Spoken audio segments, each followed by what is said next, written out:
ልጅቷን ማለቴ ሰራተኛህን አፍቅረህ የቤቲ ልጅ እንዳስወረዳችሁባትና እንዳባረራችኋት ነው የነገረች። ምን ብቻ ረመኔ ጭራሽ እንደዚህ ብላ ታወራለች? ከዛ ልጅሽን አሳክምልሻለሁ፣ አንድ ነገር ግን እንድትተባበርኝ ይፈልጋሉ አለች። እኔም ከዛ ምን ልተባበርሽ ስላት አንተ ቤት ሰራተኛ ሆኜ እንድገባና ጽናትን እንድከታተልላት ነው አለች። ከዛ እኔም ያው ታሪኳን ነግራኝ አሳዝናኝ ስለነበር እሺ አልኳት። አንተ ለደላላው ሰራተኛ እንደምትፈልግ ስትነግረው ደላላው ደግሞ ለቤቲ ነገራት። እንዴት ማለት? ቆይ ደላላውና ቤቲ እንዴት ተገናኙ? እሱን አላውቅም፣ ግን ገንዘብ የሰጠችው ይመስለኛል። ቀጥሽ። ከዛ ልብስ ገዛችልኝ። ልጄ እሷ ጋር መኖር ጀመረ። እኔም እናንተ ጋር ገባሁ። ከዛ አንድ ቀን ጽናት ሻወር እየወሰደች ፎቶ አንስቼ ሰጠኋት። ቆይ ግን ሴቶች እንዴት ብትሆኑ ነው ራስ ወዳድነት እንደዚህ የነገሰባችሁ? አንቺ እንዴት አንዲትን ሴት ሻወር ስትወስድ ተደብቀሽ ፎቶ ለማንሳትና አሳልፈሽ ለመስጠት እንዴት እጅሽ ይሻለሽ? እውነት በሰዓቱ ቤት በጣም አሳዝነኝ ነበር ታሪኳን ስለነገረች። ምን ነው ከአንቺ ጋር የሚያገናኘው ነገር አለ? ማለት ምን ማለት ነው? አይ ስሜን ቤቲ ስለምታውቀው። ምን እያልሽ ነው እንዴ? እንደኔ ስራ ቢሆንማ እዚህ እናንተ ፊት መቆም አይገባኝም ነበር። እንደ በደሌ ብዛት ቢሆን እስር ቤት ነበር መገኘት የነበረብኝ። አንቺ የውሻ ልጅ አፍሽን ዝጊና ከዚህ ቤት ውጪ። ቤቲ ግን እውነቱ ሲታወቅብሽ እንኳን ትንሽ አታፍሪ? እኔ ጋር ምን እንዳለ የረሳ ይመስለኛል። ከአሁን በኋላ ምንም ልታስፈራሪኝ እንዳትሞክሪ። ምንድን ነው? ቆይ ምንድን ነው እየሆነ ያለው? ጽናት፣ እኛም እስከ ትናንትና ማታ ምንም የምናውቀው ነገር አልነበረ፣ ግን ኪራ ማታ ሁሉንም ነገር ነገረን። አዎ ጽናት፣ ማታ እንደዛ ባንሰማ ኖሮ እዚህ እንመጣ ነበር ስታስቢ እኮ። ንገሩኛ። ጽናቴ፣ ከማንም ሰው በላይ ስሜትሽን እንደጎዳው ታውቃለሁ። ግን አንቺ እንዳሰብሽው ለአንቺ ያለኝ ፍቅር አልቆ ሳይሆን ለአንቺ ብዬ ያደረኩት ነገር። ኧረ ለእኔ ስትል ነው እንደዛ ስትናገረኝ የነበረው። ፍቅርን አቅፋትሽ እኮ ለሌ ስትሉኝ ነበረው። ድሮም አንቺ እኔና ኪራን አንድ ላይ ስታይን አይንሽ ደም ነው የሚለብሰው። እንዴት ዋላችሁ? ዛሬ በጣም ደስ ብሎኛል። ልጄን ያገኘሁበት ቀን። ድሮም ልጅ እንዳለሽ ጠርጥሬ ነበር። እኔ ማለት የኔ ብጤ የነበርኩ ሴት ነኝ። ልጄን ለማሳደግ ስል የሰው ፊት የገረፈኝ ከርታታ የኔ ብጤ ሴት ነኝ። ቋሙ ስለዚህ ነገር ማውራቱ ለምን አስፈለገ? አይ ምንም፣ እንዲሁ ታሪኳን ስትነግረኝ ገረመኝና እንድታካፍለን። ማን እንዳይነግርሽ ያንቺ ነው። እሱም ስላልተሳካልሽ ነው እንጂ በጣም ለፍተሽ ነበር። እስኪ ዝም በሉ እናንተን ጭቅጭቅ እንስማ ወይስ እሷን ታዲያ? እስኪ በቃ ዝም በሉ። አንድነት ከትክክሎች ይመስላሽ? ስሜ አንድነት ሳይሆን ማስረሻ። አየሽ ብዬሽ ነበር። ኪራ፣ ይህን ነገር ወይ ሌላ ጊዜ እንስማ። ምን ነው ከአንቺ ጋር የሚያገናኘው ነገር አለ? ማለት ምን ማለት ነው? አይ ስሜን ቤቲ ስለምታውቀው። ምን እያልሽ ነው እንዴ? እንደኔ ስራ ቢሆንማ እዚህ እናንተ ፊት መቆም አይገባኝም ነበር።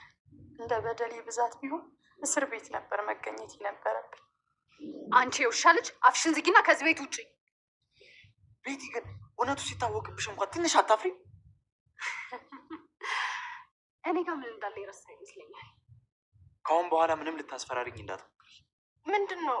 ቆይ ምንድን ነው እየሆነ ያለው? ሰላም ሰላም፣ ወደ ሰላም ቻናል ተከታዮች በሙሉ በያላችሁበት ሰላማችሁ ብዝት ትርፍርፍ ይበልልኝ እና ውድ ቤተሰቦቼ ጽናት ድራማ ክፍል 46 ይዘምተናል ማለት ነው።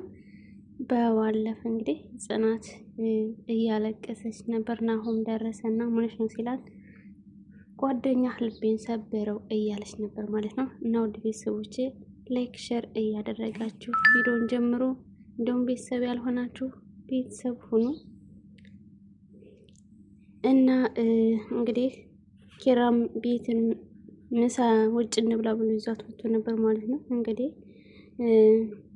አንድነትም ግብዣውን አስመልክታ ምግብ እያዘጋጀች ነው። ሰሩ እንግዲህ እያለች ነው ማለት ነው። እንግዲህ ኩሽና ሆነ ነገ ሁሉም ነገር ያበቃል እያለች ነው። እንግዲህ እውነቷን ነው። የእሷም እንትን አለበት መጀመሪያ እንትን ያለች ብትሆንም ግን በቶሎ ተመልሳለች ማለት ነው። እንኳን ቶሎ እንትን አለች ማለት ነው። ጭንቅላቷ ምክንያቱም ሊቀበለው አልቻለም ማለት ነው። አንዳንድ ጊዜ ቆም ብለን ስናይ የሄድንበት አግባብ እንዳልሆነ እንረዳበታለንና እሷም እንደዛ ነው ያደረገችው። የሄደችበት ምክንያት ጥሩ እንዳልሆነ የተገንዘባ በቶሎ ተመልሳለች ማለት ነው። እና ጽናትዬ ደግሞ ሰክራ እንግዲህ እኔ ጽናት ማለት ትምህርቴን ያቆምኩኝ ሰው ቤት ሰራተኛ የገባው እያለች እንግዲህ እንደዛ እያለች እንትን እያለች ነው። ተይ ሲላት እንግዲህ ለጓደኛ ግዘ ነው እንዲህ እያለች ነበር ማለት ነው። ስለ እንትናም መርዛት ቁንጭታ ልጅን ገደለችብኝ እያለች ብዙ እያለች ነው እንግዲህ እና እንደዛ አይደለም ይላታል። ሰክርሻ እያላት ነው እና አሁን ማለት ነው። እነሷም ስለሰከሩ ጓደኛ ጉድ እንዳይሰማ ነው፣ ሰዎች እንዳይሰሙ ነው እያለችው ነው ማለት ነው። እሱ ደግሞ በመጠጥ ተነስተሽ ትገፋፍተሽ እንደሆነ ነው እያላት ነበር ማለት እሱም እኮ ህይወቴን ያበላሸው እኮ በመጠጥ ተገፋፍቶ ነው እያለች እንግዲህ ብዙ ነገር እያለች ነው ማለት ነው። ወይ አሁን እሱን ደግሽ ስለድረው ነው ወይ ወደ ቤት የሚሄድ እያለች ነበር። እና እዛም በኋላ እንግዲህ እንደዚህ እያወሩ እያለ ኪራይ ደውልና የምታስብላት አትምሰል እያለው ነበር ናሆም ማለት ነው። እዛም በኋላ ኪራም መጣ። ለምን እስከዚህ ተምጠጣ ጠብቃት እያለ ናሆም እንትን ማለት መቆጣት ጀመረ ማለት ነው። እዛም በኋላ እና ታዲያ ምን ላድርግ አንተ ከሆነ እንትን ያልከ ምናምን እያለ እሱ እንትን አለው ማለት ነው። ከዛ የምታስብላት አታስመስል ምናምን አለው ማለት ነው። ምክንያቱም ለእሷ የምታስብ አታስመስል፣ ምክንያቱም ልታገባ እንደሆነ ለቤቲ ቀለበት ልታስርላት እንደሆነ ሰምቻለሁ እያለ አለው ማለት ነው። እና ጽናት የሙሽራ የመጣ እያሸፈችበት ነበር ማለት ነው እንግዲህ እና እንግዲህ ለምን አጠጣሃት ብላ ስትናገርስ እንኳን ማለት ነው ዝም በላለችው ማለት ነው። ያንተ ሚስት እንኳን መርዛ ጠጥተህ እሱ መጠጥ ነው ያጠጣኝ ብላ እንትን አለችው ማለት ነው። እዛ ናሆም ሂድ ከዚህ ለዛሬ ከኔ ታራለች እያለ ሲለው ምን ማለት ነው እያለ እንትን አለ ማለት ነው። አንተ ሚስት ጋር ደር እያለች እሷም ጽናት እንትን ትላለች። ደሜና ታፊ ይላታል እሱ ማለት ነው። ጠጣበትና የፈለው ደም እንትን ይበል እያለች ትናገረዋለች ማለት ነው። እና በቃ እንደዚህ አታስመስል እያለ እሱም እንትን አለው ማለት ነው። እና እንደዛ እያለ እንግዲህ ወደ ቤት ሄዱ። ከዛ ቤት ሄደውም እንግዲህ እንትን ብለውም አልነገራትም። እሱ ያውን እንደዛ ናስመሰለው ቤት እንዳታይሽ ምናምን እያለ ነበር ማለት ነው። ናሆምና ምሮ ግን ሊለቁት አልቻሉም። እና ከዛም በኋላ መጨረሻ ላይ ቤት እንደደረሰ የተፈጠረው ሁሉን ነገር አስረዳቸው ማለት ነው። ከዛ ከተረዱ በኋላ እንኳን ትንሽ ተረጋጉ ማለት ነው። እና የቀለበትም እንግዲህ ተገኝተዋል ማለት ነው። እዛ እንግዲህ ቀለበቱ ላይ አንድነትም ተገኝታ አንድነት ተናገሪ ተብላ እንግዲህ እየተናገረች ነበር። እኔ ጎዳናነትን ያልኩት ምናምን እያለች እንትናለች ማለት ነው። እዛ እሷም ማነው እዚህ ቤት የላከች ምናምን እያለች ኪራ የነገረችበት ቦታ ላይ እሱንም አሳዩን ማለት ነው እንግዲህ እና ቤቲ ወደዚህ እንዳመጣቻት እና ደላላው ጋር ግንኙነት አለው ወይ ምናምን ስላት እሱን አላውቅም፣ ግን ቤቲ ናት ወደዚህ ከጎዳና አግኝታ ወደዚህ እንድመጣና ወደዚህ እንድገባ ያደረገችኝ እሷ ናት፣ በልጅ ያስፈራራች ምናምን አለች። እና አሁን ረፍዷል ምንም ማድረግ አልችልም ሲላት አረፈደም አለችው። እንዴት ሲላት ፍላሹ ከኔ ጋር ነው ያለ አለችው። እሺ ጭኝ ሲላት አይሆንም ልጅ አደጋ ላይ ናለ ምናምን አለችው።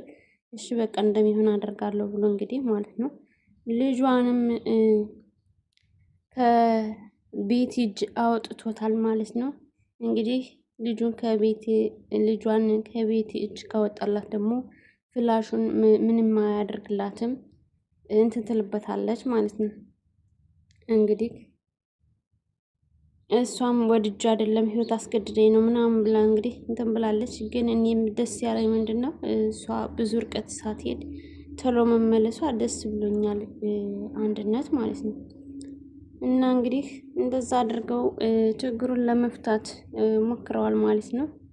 ከዛም በኋላ ድግሱ ሰዓት ቀርቦ እንግዲህ ቤቱ ድምቅ ብሏል። ከዛ አንድነትን እንግዲህ ተናገሪ ብሏት ስለ ህይወት ታሪኳ እየተናገረች ነበር ማለት ነው። እና በዛን ሰዓት በምትናገርስበት ሰዓት እንግዲህ ቤቲ ለምን እንደዚህ ለምን አስፈለገ ምናምን እያለች ነበር ማለት ነው። እና እንደዚህ ማድረግ ጥሩ ነው እንዴ ምናምን እያለች ነበር። አይ ትቀጥል ምን ችግር አለ ምናምን ብለው እንትን አሏት ማለት ነው። እና ግን እዚህ ጋር ህይወትሽን ተናገሪ ተብላ በምትናገርበት ሰዓት በጣም ነው ያሳዘነች። የማረባ የጎዳና ልጅ ነኝ እኔ ቢጤ ነኝ ምናምን አለች ማለት ነው። እና እንግዲህ ቤትም ለማስቆም ስትሞክር አይ ህይወት ታሪኳ ስላሳዘነኝ ትናገረው ብላ እንትን አሏት ማለት እና ልጄን ያገኘሁበት ልዩ ቀን ነው ስትል እኔም ጠርጥሬ ነበር አለች ማለት ነው ጽናትዬ ማለት ነው። እዛ ዝም በሉ እስኪ መደማመጥ አልቻሉም። ራሱ ሊያስናግሯት አልቻሉም። እንግዲህ ስሜ ራሱ አንድነት ሳይሆን ማስረሻ ነው ብላ ተናገረች ማለት ነው። እና እኔ ትክክል ነበርኩ እያለች ነበር ጽናትም። እንግዲህ እስቲ ዝም በሉ እንስሙ እያሉ እንግዲህ ተናሩ ማለት ነው። ቤቲ ደግሞ ምንድን ነው ይሄ ለምን አስፈለገ ከአንቺ ጋር የሚያገናኘው ነገር አለ እንዲህ እያላት ነበር ማለት ነው። እሷም እንግዲህ በጣም እንትን አለች ማለት ነው። ተጨናነቀች ቤቲ ማለት ነው። ምን እያልሽ ነው ምናምን ብላ መጮህም ጀመረች። እንደኔ ስራ ቢሆንማ እዚህ ቤት ሳይሆን የምገኘው እስር ቤት ነው ምናምን ብላ ጽናት እንትና አንድነትም ቀጠለች ማለት ነው። ያቺ ደግሞ አፍሽን ዝጊና እዚህ ቤት ውጭ እያለች እንትን አለቻት ማለት ነው። ከዛ ኪራ ደግሞ እውነት እንኳን ሲገለጥብሽ ትንሽ አታፍሪም እያላት ነበር ማለት ነው። ከዚህ በኋላ የምታስፈራሪ ነገር አይኖርም ምናምን ብሎ ተናገረ ማለት ነው። እሷም ያላት አስመስላ አሁንም እንትኗን ቀጥላ ነበር ማለት ነው። እና እዛም በኋላ ምሩን ብሪክ አድርጋ ሁሉን ነገር ማታ ሁሉንም ነገር ነግሮናል። ያንን ባንሰማ እዚህ የምንገኝ ይመስልሻል እንዲህ እያላት ነበረ። ናሆም ራሱ ጽናትም ከማንም በላይ ስሜት እንደጎዳው ታውቃለሁ ብሎ ኪራም እንትን አላት ማለት ነው። ለአንቺ ብዬ ነው ያደረኩት ምናምን አላት። እሷም ለእኔ ስትል ነው ወይ እንደዛ ስትናገረኝ ነበር ፍቅርን አቅፈህ እሽኩልል ስትል ነበር ምናምን አለችው ማለት ነው። ድሮም አንቺ እኔንና ኪራን ስታይ አይንሽ ደም ነው የሚለብስ እያለች ቤት እንትን አለች። ከዛ ልጅቷን እኮ እንዳውልት ገትራችሁ አትቀራችሁ ትናገርበት ብላ ሰኒም አስቆመቻቸው ማለት ነው። ከዛም እንግዲህ አንድነት ቀጠለች ማለት ነው። እንግዲህ እየተፈጠረውን ነገር እና ሁሉን ነገር የነገረችበት ምናምን እሱን በትውስታ መልኩ አሳይተውናል። እና እንግዲህ እንደዛ ብለው ሲናገሩ አንድነትም ከጽናት እግር ስር ተደፍታ እንግዲህ ይቅር በይኝ ማሪኝ አጥፍቻለሁ፣ እኔ የአንቺ ታሪክ ለቤቲ ሆኖ ነው የተነገረኝ፣ ቤቲ ላይ እንደተደረገ ተብሎ ነው የተነገረኝ እና በጣም ይቅርታ ብላ ይቅርታ ጠይቀቻት ማለት ነው። እና በዛን ሰዓት ቤቲ ሄዳ አንድነትን አንቃለሁ ብላ ተነሳች። ጽናት ደግሞ ተነስታ በእያንዳንዱ ጥፊ ለልጄ ለእኔ በገላይ ያስፈራራሽኝና ለዚሽ ምስኪን ምናምን ብላ በጥፊ ወገረቻት ማለት ነው። እና እንደዛ ስታረጋት እንግዲህ ቤቲ ደግሞ አሁንም ወደ ሰው ጥፈት ወደ ሰው ሄዳ ምሩን ማለት ነው ምን ታንቺ በመንሳለሁ ወይ ብላ ደግሞ ሰው ጋር ራሷን ማወዳደር ጀመረች ማለት ነው። እንግዲህ ቢያንስ እንደዚህ ሲሆንባት እንኳን እኔ ምን ሆኜ ነው ብላ ዞር ብላ ማየት አልጀመረችም ማለት ሰው ጋር ነው እንትን ማለት የጀመረችው። እና እንግዲህ ውጭ ብለው ሲያስወጧትም እንግዲህ ያበደች አስመስላለች። እንግዲህ እኔ ግን ትክክለኛ ያበደች አልመሰለኝም። ምክንያቱም አሁን ምንም ገና የተደረገ ነገር የለም። ቀለበት አላረግላትም፣ እጇን ይዛ ፍቅርሻለሁ ብሎ አሸሸ ገዳሚ አላላትም። እንዴ ይህ ሁሉ ስታይ ነበር ማበድ የነበረባት ማለት ነው። አሁን ግን ገና ሁሉ ስለታወቀ አበድኩ ማለቱ ላይ ትንሽ እኔ ጋር ማለት ነው ትንሽ የሆነ ችግር አለ ብዬ ነው የማስበው ማለት ነው። ምክንያቱም ተንበርክኮ ኪራ ለጽናት አፈቅርሻለሁ ዘላለሜን ካንቺ ጋር ነው የምኖረው ብሎ ቀለበት ሲያስርላት ምናምን እያየች ቢሆን ትክክለኛ የኔ ብላ የምታስበው ሰው ቀለበት ሲያስር ማየት ያሳምማታል፣ ያሳብዳታል ብዬ አስባለሁ ማለት ነው። አሁን ግን ገና እውነቱ ስለተገለጠባት አስቀድማ አበደች እና እውነት ነው ትላላችሁ? እንደኔ ግን ትንሽ የሆነ ችግር አለ ነው የምለው ማለት ነው። እና ውድ ቤተሰቦች ስለነበረን ቆይታ ከልብ አመሰግናለሁ። ቀጣይ ክፍል ሲለቀቅ ቶሎ የማደርሳችሁ ይሆናል ማለት ነው። መልካም ስንባቱ